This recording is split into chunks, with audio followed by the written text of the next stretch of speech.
नंद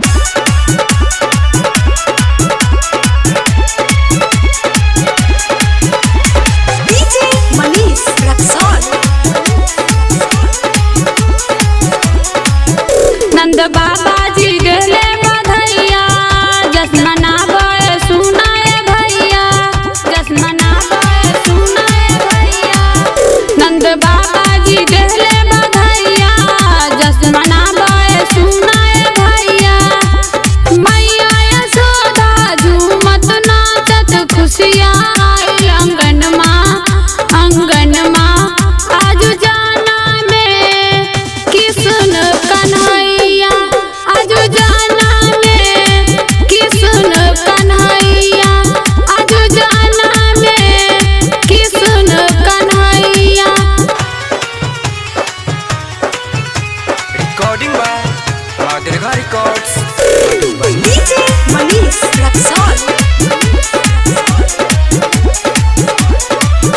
देवलोक से देवता आइले कान्हा के दर्शन कैले। देवलोक से देवता आइले कान्हा के दर्शन कैले। नंदलाल के जय जय करेले, एक क्षण भी दूर न रहेले।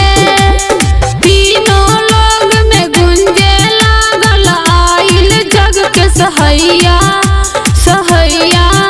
आज जाना में किसन कन्हैया, आज जाना में किसन कन्हैया, आज जाना में किसन कन्हैया।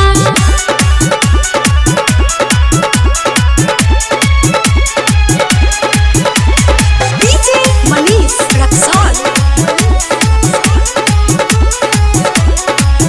नटखट है नंद गोपाल राधा से करेला प्यार।